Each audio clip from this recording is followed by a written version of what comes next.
Everyone, welcome to San Francisco. On behalf of the California Host Committee, I welcome you to the Clean Energy Ministerial here in the great city of San Francisco. My name is Jim Wunderman, and I have the honor of serving as the President and CEO of the Bay Area Council. And we have been honored to work with a team led by the Department of Energy to put together these events. The Bay Area Council is a business association representing major businesses in the Bay Area, and we're very, very proud of the work that we've done over recent years to address climate change. And we're proud and pleased that you're here. San Francisco, Silicon Valley, and California have made clean tech a cornerstone of our economic development, and we're very, very proud of our results. While California has the largest population and the largest economy of any state in our nation, we're also one of the most energy efficient states. Compared to other states, California ranks among the lowest in the nation, both for per capita energy consumption and per capita energy spending. Now, it's not always been easy. It took a lot of work to get here, but California has shown that you can embrace clean energy, cut greenhouse gas emissions, and at the same time, grow your economy. In fact, since 1990, California has cut its GHG emissions per capita by 25%, and at the same time increased GDP per capita by a whopping 37%. How do we do these things? It's because of leadership. And we have incredible leaders here, two of whom you will hear from today. So now, let me ask the Mayor of San Francisco, Ed Lee, to come to the stage. Mayor Lee is mayor of a global city. He's a global mayor. He's worked hard to make San Francisco one of the most welcoming cities, the greenest city and cleanest energy cities in the United States of America. We're proud of his leadership and proud of our friendship with him. Ladies and gentlemen, the Mayor of the City and County of San Francisco, the Honorable Edwin Lee.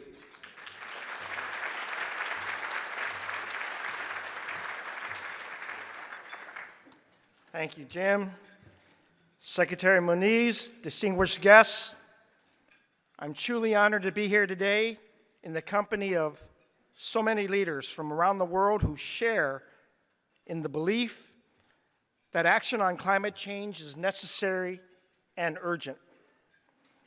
Well, this gathering represents the first step towards the implementation of the historic agreement many of the nations in this room drafted in Paris last year. And when I attended the gathering of mayors at the Vatican on climate change, Pope Francis eloquently expressed that a true ecological approach must respond to both the cry of the earth and the cry of the poor. Well, St. Francis is the patron saint of San Francisco, and we pride ourselves on being a world-class and compassionate city. Diversity, equality, environmental sustainability, and social justice are all San Francisco values. And these values drive our commitment to lead and act with resolve on climate change. In San Francisco, we've reduced greenhouse gas emissions 23% below the 1990 levels. And we are proud of this, especially considering our population has grown by 15% and our economy has grown by 49% over the same time period. And as we grow, we are growing sustainably. We are proving firsthand that solutions to climate change can benefit all people of all income levels and in all neighborhoods.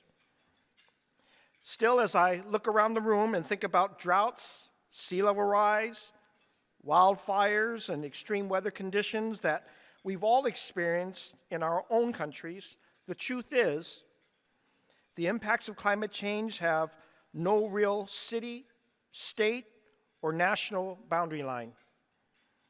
That's why we need to work together to address a problem that is bigger than us, but that we are each contributing to. While cities take up only 2% of the Earth's landmass, we are responsible for 80% of energy use and 70% of global emissions. So what happens in cities truly changes the world for the better and for the worse. As contributors to global climate change, the responsibility to address the problem also rests on our shoulders. Which is why I want to talk to you today about the role that cities can play and should play when it comes to global climate change and the environment. San Francisco's strategy to reduce our greenhouse gas emissions is represented by 3 simple numbers: 0, 50, and 100. 0 waste to our landfills. 50% of trips by methods other than cars. 100% renewable energy.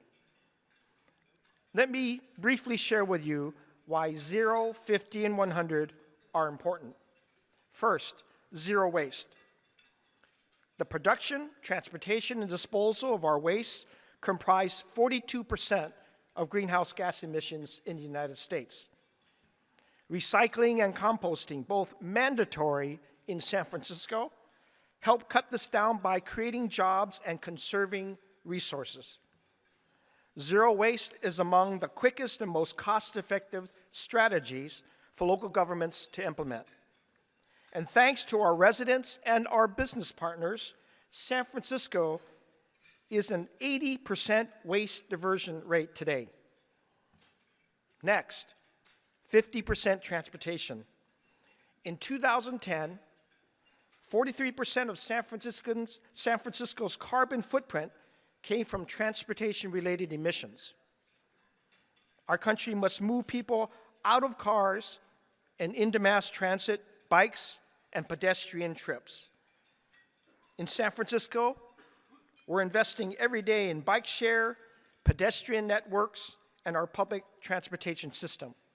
And I'm pleased to report that San Francisco reached the 50% target just a few months ago, years ahead of our schedule. Our challenge is now to maintain and grow that number. Finally, 100% renewable energy. Just over half of our greenhouse gas emissions come from energy used in our city's commercial and residential buildings. It's the biggest carbon source that we have. First, we need to use less energy to power and heat our buildings. And second, we need to change our energy supply and source more renewable power. How we're accomplishing this? We are leading by example. We launched our own city-funded solar incentive, which has helped install over 3,300 solar installations and created green jobs all along the way. This program's focus on empowering low-income and underserved members of our community to benefit from the city's growing solar economy has been especially successful. We also recently launched a new renewable energy program that will offer San Francisco residents and businesses an electricity option cleaner than their existing energy and just as affordable. San Francisco is not the only city taking action, too. There are over 2,000 actions being taken to decarbonize energy and reduce building energy demand by over 56 cities from countries whose ministers are represented here today. For example, to achieve its greenhouse gas emissions reduction goals by 2020, the City of Vancouver is rethinking energy use on a neighborhood scale. They've developed a neighborhood energy strategy focusing on high-density areas of that city to improve heating and cooling services for those buildings. The City of Copenhagen has the goal of becoming the first carbon-neutral capital in the world by the year 2025. They have begun transforming the district heating system from using coal, oil, and natural gas to sustainable biomass. 98% of Copenhagen's buildings are connected to this system, which is one of the world's oldest and largest of its kind. The city of Seoul in the Republic of Korea launched the building retrofit project to curb greenhouse gas emissions and reduce energy demand. They offer low-cost loans that cover 100% of energy retrofits. By increasing coverage from 80 to 100%, they saw a significant increase in loan applications from $4 million in 2012 to $20 million in 2014. And finally, I would be remiss if I didn't recognize our own nation's capital. In Washington, D.C., they entered into a 20-year power purchase agreement that will supply roughly 30% of D.C.'s electricity from wind power. This is the largest wind power deal of its kind and entered into first ever by an American city, and it's projected to save taxpayers $45 million over the next 20 years. Well, all of these examples illustrate why cities are a critical partner in your national discussions to advance clean energy solutions.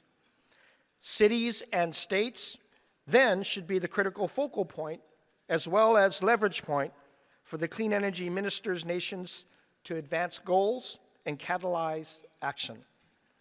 Thanks to the advances in science and technology from our private sector partners, the intersection between decarbonization of energy and our economies is becoming closer. But advancement still requires investment. And that's why I want to thank our U.S. Secretary Moniz and the Department of Energy for their continuing leadership of providing grants to cities like San Francisco to incubate and to scale up new clean energy technology. In closing, some of you may know that the Charter of the United Nations was actually signed into creation right here in San Francisco in 1945. At a gathering of 50 nations that included over 850 delegates, representing over 80% of the world's population, ink was put to paper and action was taken to make the world a more peaceful place for all citizens. I believe the climate agreement forged in Paris and the work we are accomplishing today will be just as historic. It'll be recognized as a time when our global community united to create a cleaner, healthier future for our planet while transforming our economies sustainably. So I commend your efforts to tackle this critical global challenge. I'm honored once again to welcome you and host you here in San Francisco. Thank you very much.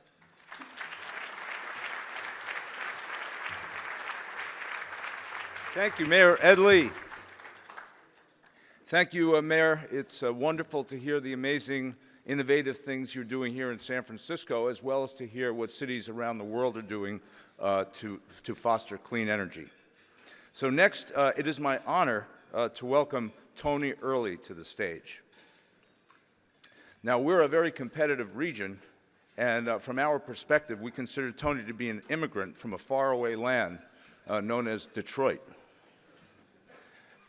I know we have 3 governors in the room today.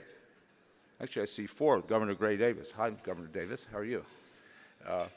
But we could have had actually a 5th governor in Tony Early, because it turns out that Tony was heavily recruited to run for governor of Michigan by his friend, then the governor of Michigan, Jennifer Granholm. But instead, Tony decided to take a much easier job and move to California to run Pacific Gas and Electric Company. Now, I'm sure that Tony has his days when he wonders, did I make the right decision? Well, we never wonder. He's an absolutely exceptional leader of an exceptional company, a very important company. So please join me in welcoming the Chairman, President, and CEO of PG&E, Tony Early.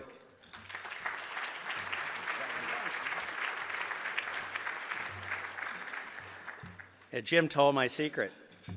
Jim, thank you very much. And thanks for Mayor Lee hosting this in his city. The mayor is a great advocate of investment in infrastructure to move the city and the state ahead. And I also want to thank Secretary Moniz for agreeing to hold this very important meeting here in San Francisco. And I want to start my remarks this afternoon by just asking you to picture a scenario. In a prosperous Western state, the climate is behaving very strangely. Decades of below-average rainfall have produced a punishing drought. Rivers and lakes are drying up, cities are strained, farmers are desperate. And everyone is praying for a long winter season of heavy Pacific rains. Unfortunately, they get their wish. The heavens open and then fail to close, deluging the state from one end to the other. Deserts are flooded 4 feet deep. Mountain streams become torrents, washing away entire communities. In low-lying agricultural regions, the water is so high that it reaches the tops of utility poles and cuts off communications across the state. Even the state capitol is submerged, and on Inauguration Day, the newly elected governor has to commute to the ceremony by rowboat and return to his mansion through a second-floor window. When the water finally recedes, thousands are dead, and 1 in every 8 homes has been ruined or carried away. Now, doesn't this sound like a script for a bad Hollywood disaster movie? But the astonishing truth is that all of that actually happened right here in California over the winter of 1861 and 62. Thanks to an atmospheric river storm that produced truly biblical 43 days of rain in a row. In fact, every number associated with this event staggers the imagination. Not only was there a tremendous loss of life, including 200,000 cattle, 25% of the economy was destroyed, and the state that was built by the gold rush was driven into bankruptcy. Some of the effects are still with us. The land under downtown Sacramento was raised by as much as 15 feet against future flooding, and Leland Stanford, the governor, added an extra story to the governor's mansion just in case. But what's truly mind-boggling is that 150 years later, that mega flood itself is almost forgotten, and its lessons have faded away. Now, extreme weather events aren't new. We've seen plenty of recent examples both here in California and in countries around the world. But climate science tells us that these episodes are already increasing in intensity and that rising global temperatures will make them both more frequent and less predictable. And so, unlike our predecessors back in 1861, we have the gift of understanding why this may come again and how much is at stake. And thanks to the agreement struck in Paris last year, to EPA's Clean Power Plan, and the Under 2 MOU partnership championed by Governor Brown, we've begun to take real steps to heed that warning of a century and a half ago. And I believe we can be successful. Over the next few decades, we can create the solutions to stave off a catastrophic climate disaster, but that will depend upon government setting the right policies, companies acting with or without mandates, and individuals stepping up to do the right things. But even if I'm right, that won't change the fact that some degree of warming is already unavoidable. And so our answer to the climate problem will have to contend with those effects. The melting of the polar ice sheets means that in San Francisco Bay Area alone, more than 200 square miles of land are vulnerable to sea level rise. The Bay Area Council estimates that with more powerful tidal surges, a modern superstorm just lasting a few days could cause over $10 billion in economic damage. That's why at PG&E our focus is on sustainability, and it has grown to encompass the need to adapt to the effects of climate change to make our systems more resilient. We're developing robust emergency response plans and procedures and conducting a multi-year comprehensive assessment to evaluate the risks from 100-year storms and sea level rise as we see heat waves and land subsidence. PG&E is among the utilities that have joined the U.S. DOE's Partnership for Energy Climate Resilience to share research results and best practices. We've also committed $250,000 in shareholder funds to support a ballot measure to protect and restore wetlands around San Francisco Bay. And we're proud to join with other corporate members of the Bay Area Council in voluntarily supporting this initiative, along with a number of public officials and environmental organizations. Additionally, just today, we're announcing a new program to grant money to public-private partnerships to share knowledge about strategies for climate resilience. Specifically, we're pledging $1 million to support local planning efforts throughout our service area to help communities better understand, plan for, and respond to climate change risks.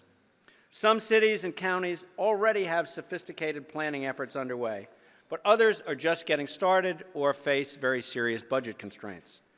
These grants are designed to produce solutions that others can learn from and adopt, with a particular focus on disadvantaged areas where the exposure is high and the resources are lacking.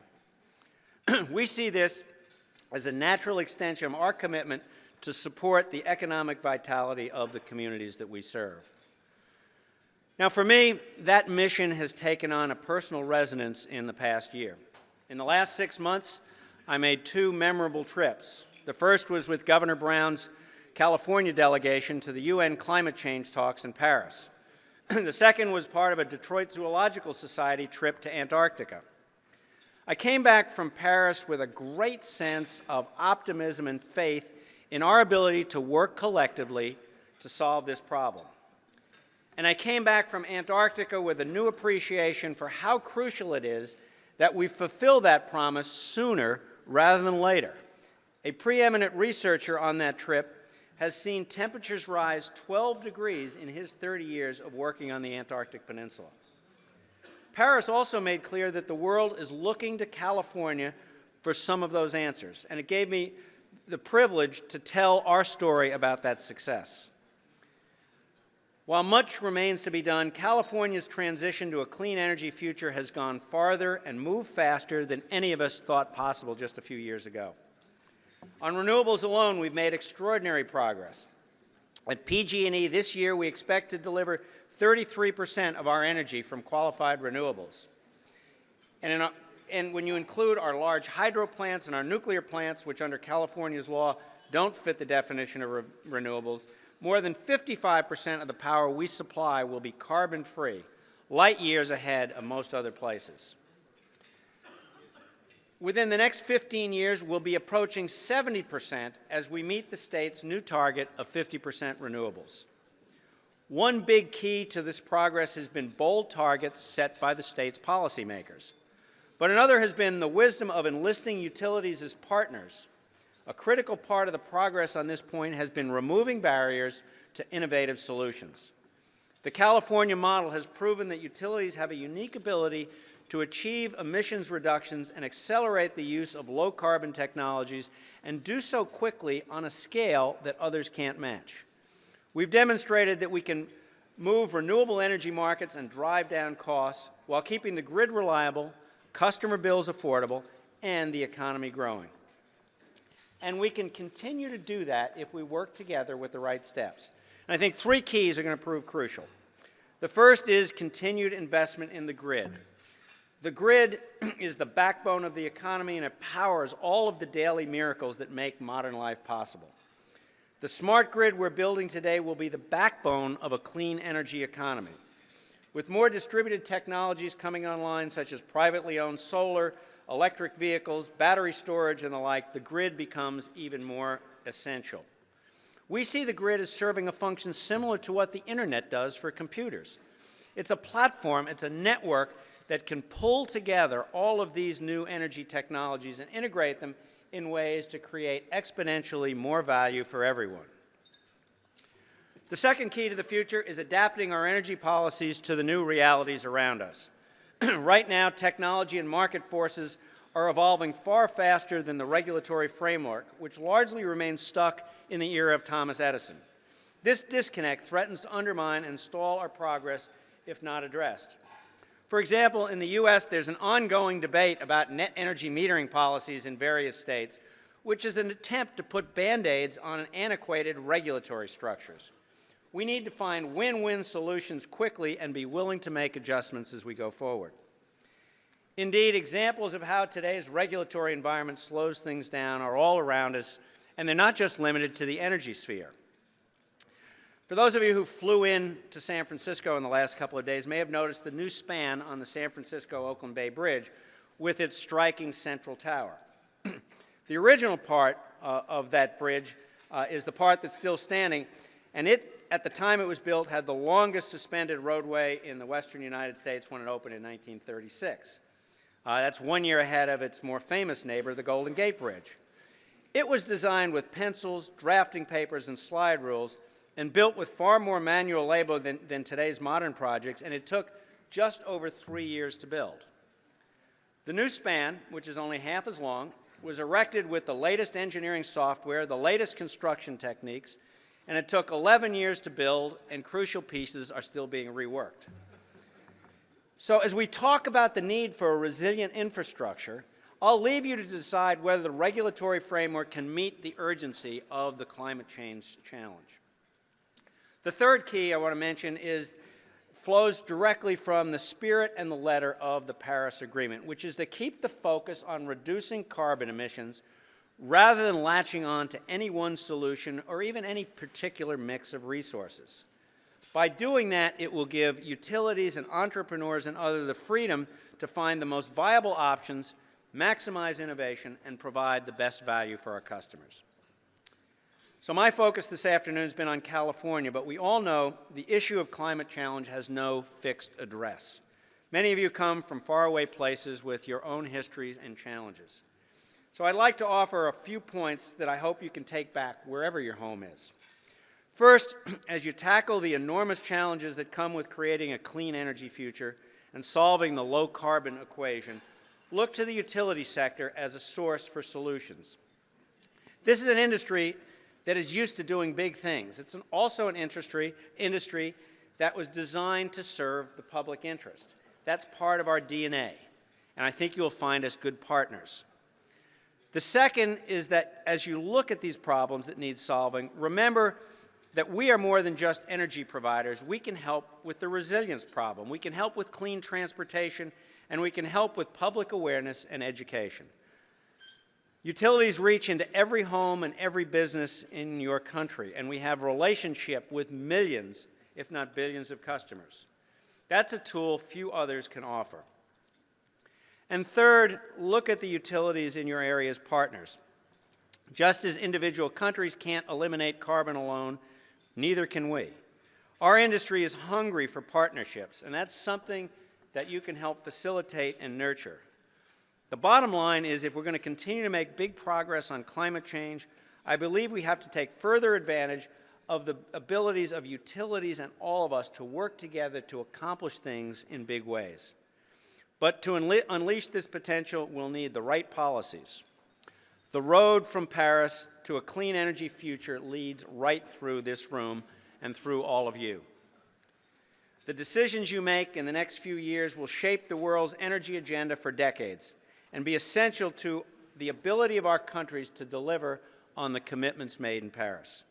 It's your engagement in these issues that will best ensure that we get that shared future right, and that stories such as the California mega flood remain in the history books where they belong. Thank you very much.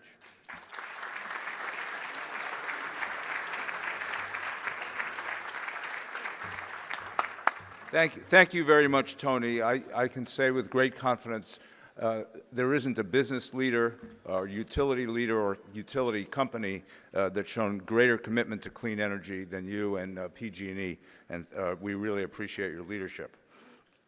So now we will have a high-level panel discussion on sustainable urban energy systems. So let me ask the panelists to please come on up to the stage. First, let me welcome Fatih Birol, who's the Executive Director of the International Energy Agency. Mr. Tord Lien, he's Norway's Minister of Petroleum and Energy. Mr. Zhang Hongshui, First Deputy Mayor of Xinjiang, China. And Rafael Gonzalez, the Chief Executive Officer of Enel Green Power North America, Inc. Thank you for being here today. Enjoy the panel discussion.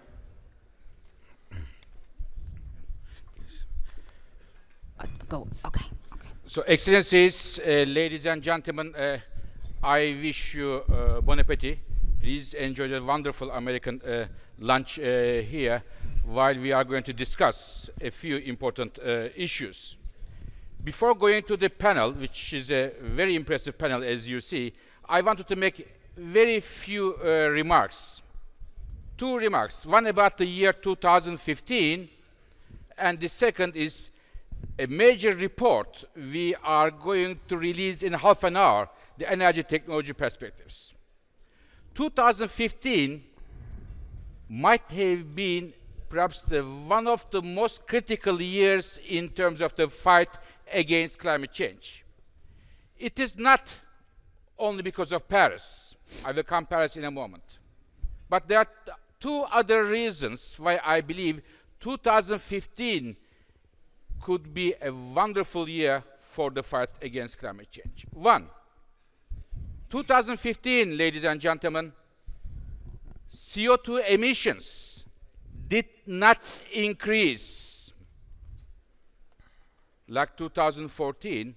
2 years in a row, we have seen CO2 emissions did not increase, even though global GDP increased more than 3%. This has never been the case in the history. We have seen only 3 times in the history when CO2 emissions did not increase, and all these 3 years we had the financial crisis worldwide. Other than that, for the first time, 2 years in a row, 14, 15, emissions remain the same. Excellent news number one.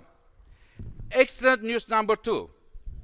The year 2015, more than 90% of installed capacity of electricity in the world were renewable energies.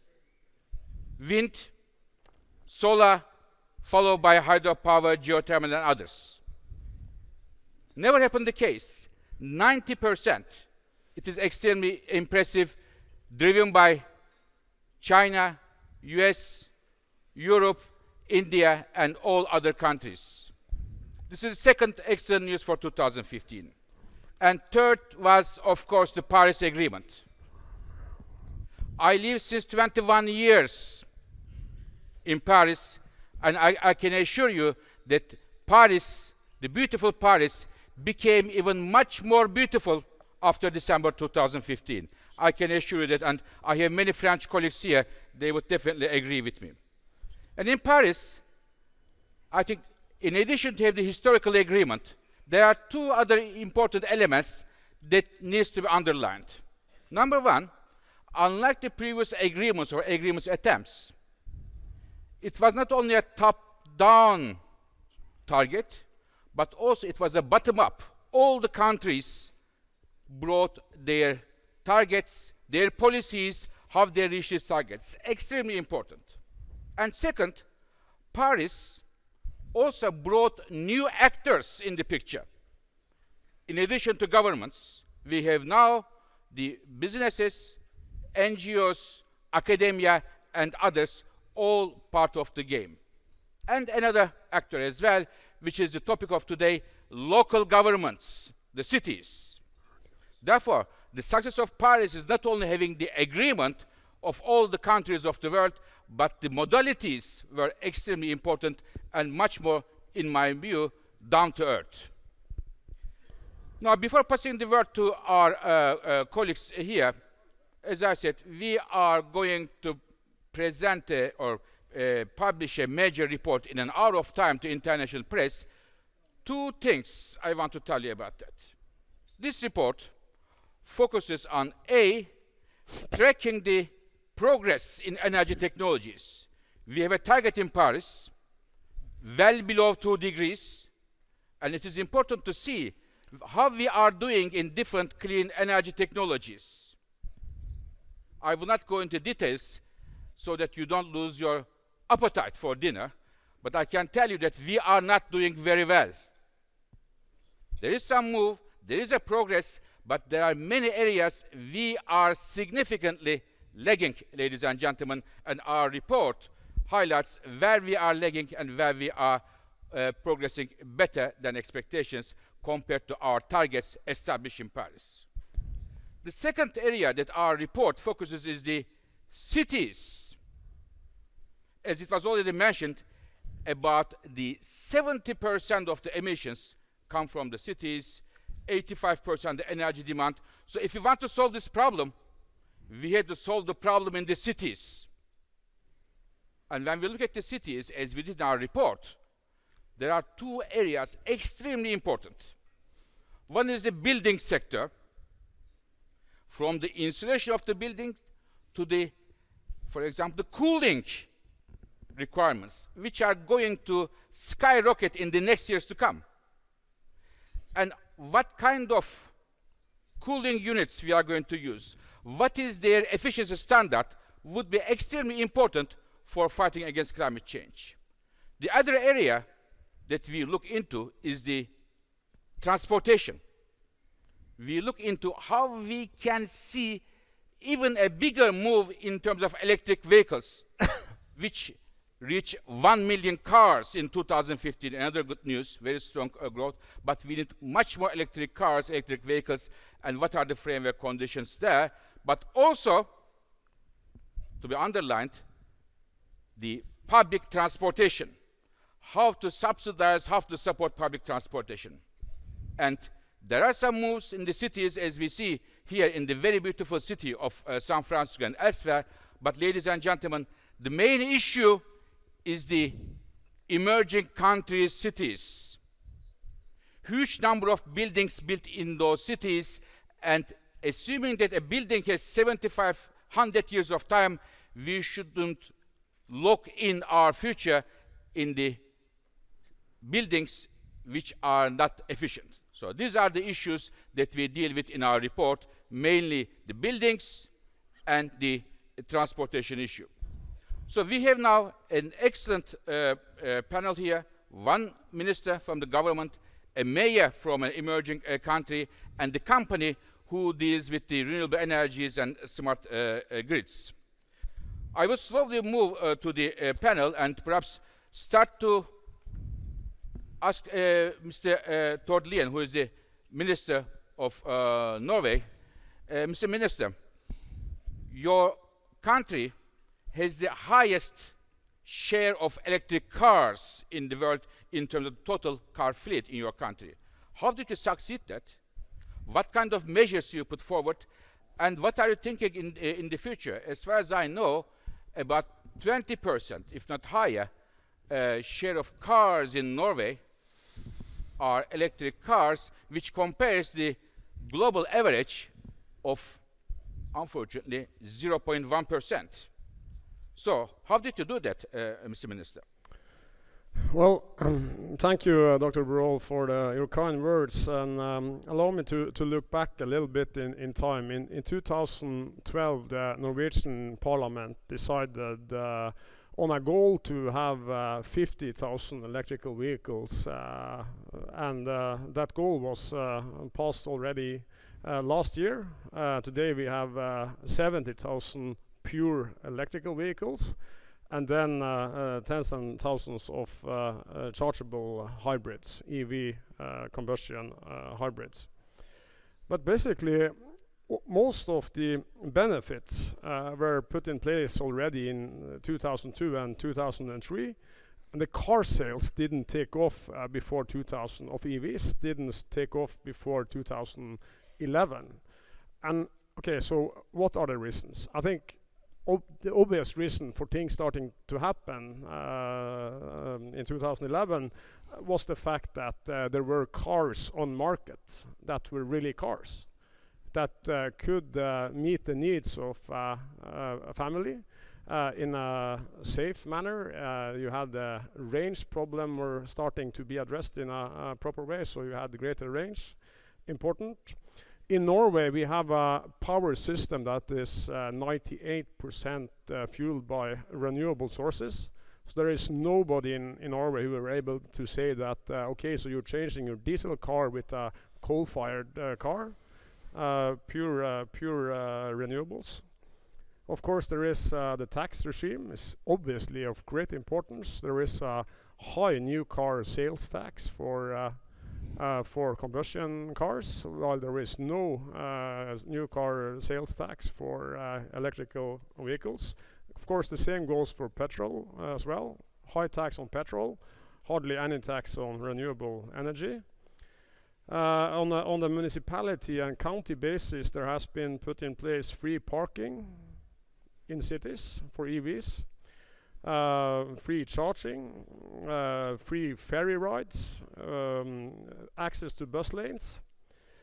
And from the government side, we have put strong efforts into building charging capacity. We started out in the urban areas where most people live, establishing charging capacity for with accessibility for everybody.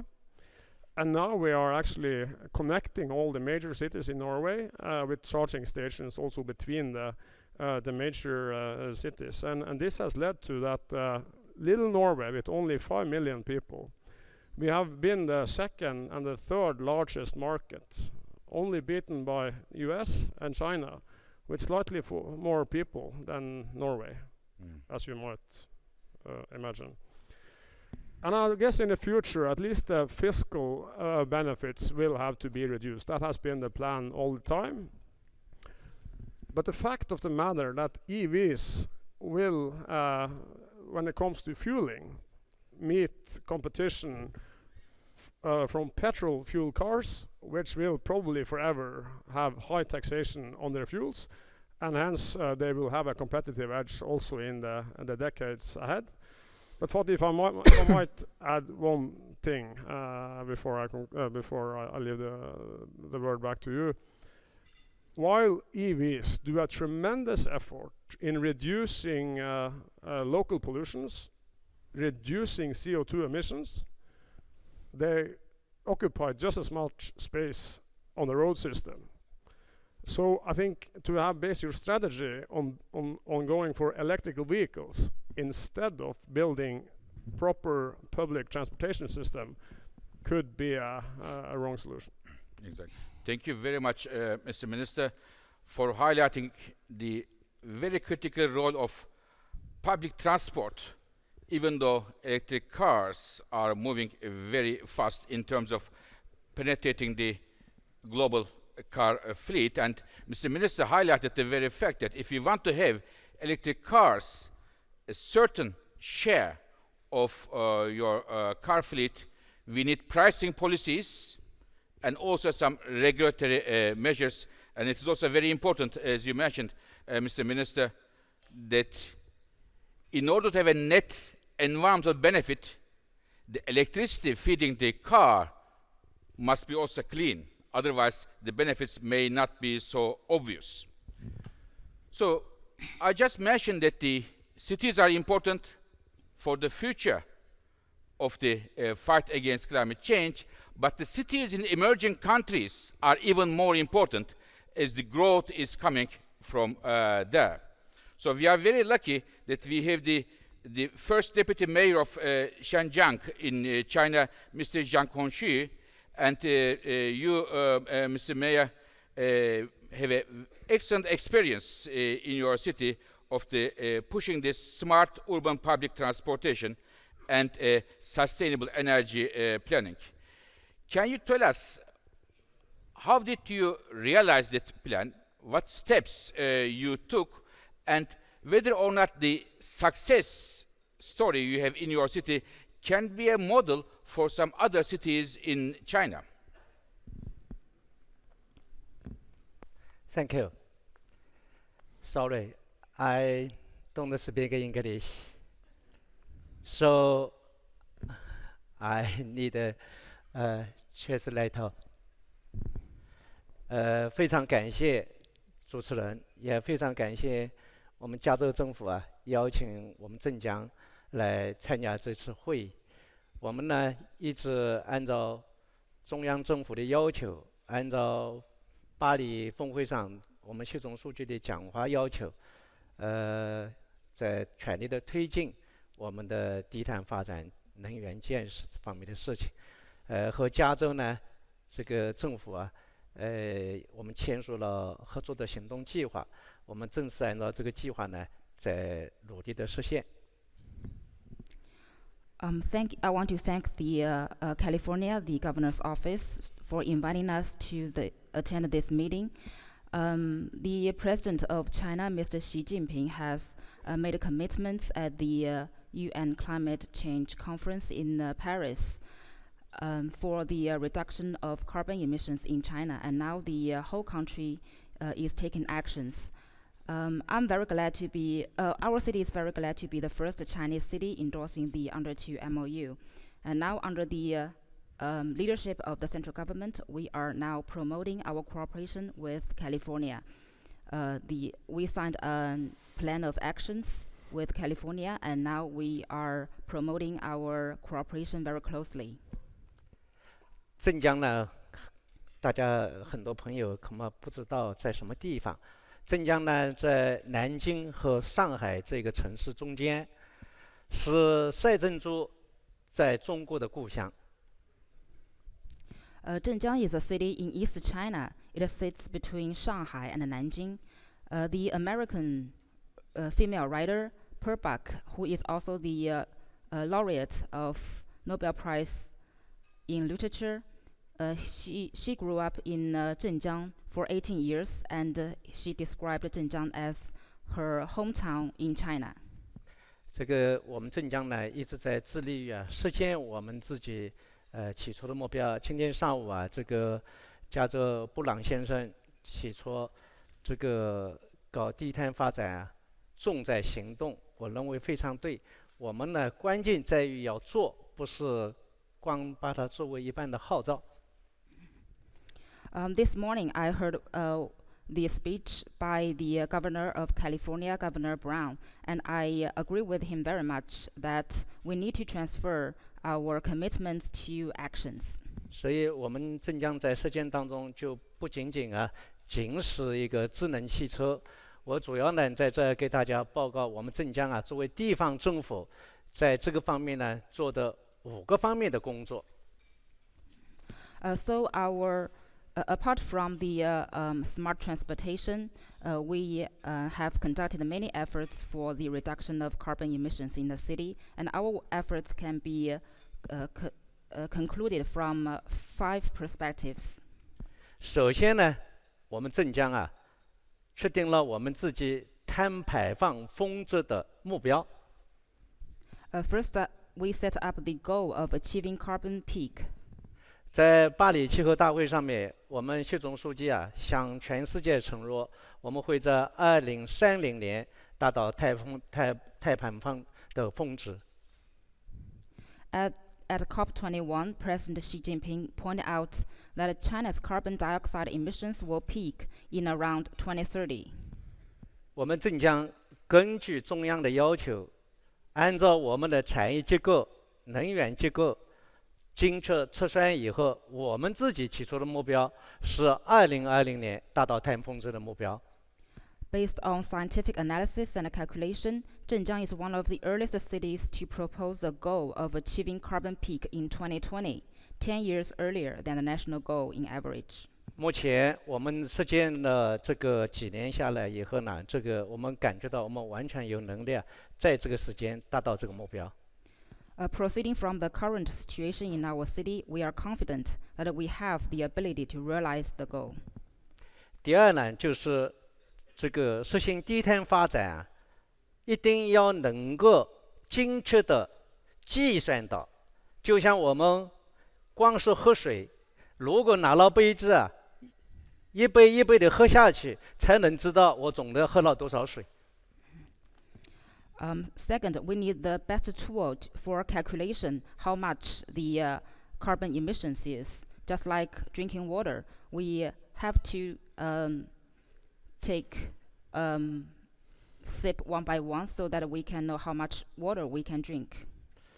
这个我们在中国这么多城市当中，首先运用了互联网、物联网技术。对我们的国土、环境、产业、节能、减排、减碳等等指标，全部做到了可量化、可检测、可考核。By using cloud computing, IoT technologies, we are able to integrate various data, including land use, environment, resources, industries, energy saving, pollutant reduction, and carbon emissions. By doing so, we can quantify, examine, and check the progress of carbon emissions reduction in the city. 到今年年底，我们正将所有重点排放的企业80%全部实现在线监测。Now we conducted real-time online monitoring over 48 key emission companies in the city. Their total emissions accounts for 80% of the city's total. 近5年，我们正将已经关停掉的这些落后的、需要淘汰的企业将近300家。During the past 5 years, over 300 small-sized chemical plants were shut down. 累计的减排达到1100多万吨。Nearly 11 million tons of carbon emissions is reduced. 第三呢，就是我感觉到低碳行动这个零碳发展除了企业是重点，还有很重要的一点就是我们的百姓生活。Third, I think that apart from the activities of the business sector, one important actor in the reduction of carbon emission is people's livelihood. 所以刚才主持人讲到了，建筑、交通都是重点。So the moderator just mentioned that buildings, transportation are very important factors in the reduction of carbon emissions. 我们正将呢，为了让这些重点的东西能够真正的落到地上、落实下来，我们开展了9大行动。So Zhenjiang has taken 9 major actions to reduce the the carbon emissions in the city. 这包括产业的空间布局，低碳的建筑，低碳的交通，然后能源，然后还有我们的碳汇建设等等。The 9 actions include optimizing the space layout of industries, encouraging low-carbon industries, building low-carbon mode of production, developing carbon sinks, supporting low-carbon buildings, low-carbon energies, and low-carbon transportation, and also improving the capacity for low-carbon development. 现在我们低碳已经影响到老百姓的正常的生活。So now the low-carbon development as an awareness has been raised among the people. 第4个呢，我们现在有一个野心就有一个雄心准备呢在某些区域里边实现零排放的目标。Fourth, the highlight of our efforts is the zero carbon demonstration projects in the city. 我们已经选了1个县、2个岛，再开始进行这方面的试点。We select a county-level city in Zhenjiang and 2 islands in our city as pilots. 最后一个呢，就是还是要向我们加州像我们今天上午几位州长介绍的这些先进的做法学习运用好我们大家共同的智慧来把我们的低碳建设扎扎实实的向前推进。Last, I think that the most important thing is to deepen international cooperation, just like the meeting during the 2 days. It is a very good opportunity for us to learn from each other and draw lessons from other countries and regions.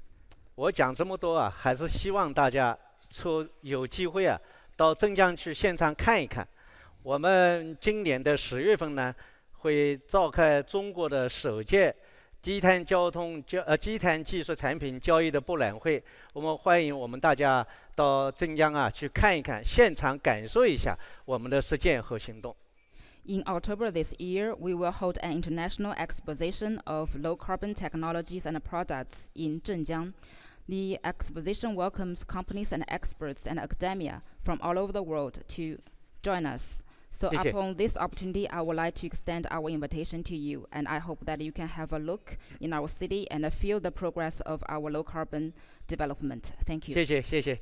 Thank you very much, you all. Mr. Mayor, for this excellent presentation of the achievements of your city. One of them is very interesting what you said. Your city's emissions will peak 2020, even before the aggregate Chinese emissions or the promised emissions. So this is one of the, in my view, most important outcomes coming from Paris, the peak 2020. Laurence Toubiane is with us here, one of the architects of Paris Agreement, and she would agree with me that the peak in 2020, boldly underlined in the Paris Agreement, is critical to reach our goal. Now, another thing which is critical to reach our goal is the pushing the renewable energies and the good marriage between the renewable energies and smart grids in the urban systems. And the Enel Green Power is one of the pioneers in this respect. And we are fortunate that CEO of Enel Green Power, North America, Mr. Gonzalez, is with us. Mr. Gonzalez, can you tell us about your experiences? How do you merge the smart grids, renewables, and also distributed generation in your business models? Okay, good afternoon, and thank you for inviting me to participate here. So first, let me explain the activity of Enel and Enel Green Power. Enel Green Power is part of a global utility, Enel, that is investing in renewables, is investing in conventional generation, networks, and we have activities in trading and retail as well.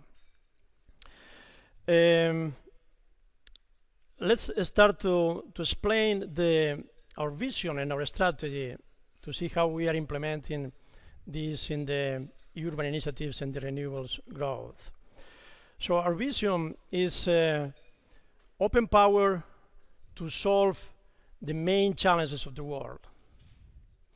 Open power means to provide energy, to supply energy to the people that just now they don't have energy supply.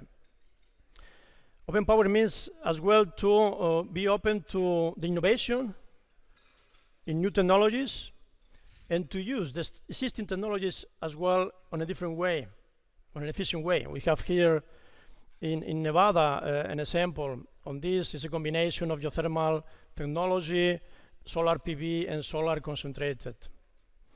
Open power means to find and to be open of ways to manage the energy on a different way as well, in relation with the demand and the generation, and to be open as well to partnerships. So we cannot build this by ourselves. We need to have partnerships in this sense. So how we approach, what's the business model in the smart cities and the initiatives that we are taking? So taking into account our vision, we are open to the scope and to the local initiatives. So each initiative is different. For example, in Milan, in the Expo, we have built for the first time in the world the first smart city greenfield. So it's a city designed for 100,000 people, supplied with renewables energy, solar and storage, and with all the systems, the light systems, as well as smart light systems, smart mobility, smart electric vehicles, chargers, and the system that we have implemented to manage all this on the right way. This is an example. Other examples, other initiatives that we have worldwide depends on the local scope and the local needs. We have other examples in Spain, in Malaga, another smart city that has been built by Endesa, started almost 7 years ago. So this is a combination of generation of wind, solar as well, and to integrate this in a smart grid and to operate this on a different way, and obtaining at the same time efficiency in the management of the grid. So the efficiency and the savings are important in this sense to make it sustainable in medium and long term. And we are doing other specific initiatives with sharing car in Madrid, for example, and bus car in Chile, in Santiago de Chile, or electric taxis in Bogota. So this is, and we are contributing as utility on these different specific projects. And it's important in this sense the cooperation with the different stakeholders. So the local authorities, the local government is fundamental. So they are being very supportive on all these initiatives. We cannot do this type of projects, this type of initiatives without the support and the engagement of the local activities, the municipalities, and even the local, let's say, the local communities, the organizations, the NGOs, the consumers, and so on. So it's necessary to share with them, with all the local stakeholders, this vision, this project, to make it sustainable, reliable, and affordable. Thank you very much. So, ladies and gentlemen, we are at the end of this session. Just two things, if I may, to underline. First, we understood that the cities are extremely critical if we were to address our climate challenge, number one. Number two, local governments will need to be playing a critical role in terms of the which measures, when and how, when it comes to the buildings, when it comes to the transportation, and when it comes to the electricity generation. We have seen that a minister show us how his country increased the share of electric cars. We have seen from a mayor how successful, and in an emerging country, how successful he has been pushing a smart urban planning. And we have seen from a CEO that they do a green business, smart grid, and they still make money. So that if these three can do, we can all do as well. Thank you very much. Thank you. Thank you very much. Thank you. Thank you. Thank you. Thank you. Thank you, Mr. Birol, and thank you, panelists. Very, very good job to hear about what cities are doing. So this is the conclusion of the lunch program. So at this point, we'll be splitting back up into two groups. So if you are among the ministers, you'll be going back to the room next door in the Colonial Room, and others in the sub-CEM group back to the Tower Salon. Thank you on behalf of the host committee, Bay Area Council. It's really a pleasure to have you here in San Francisco, the Bay Area, and California. Hope you enjoy the lunch. Thank you very much.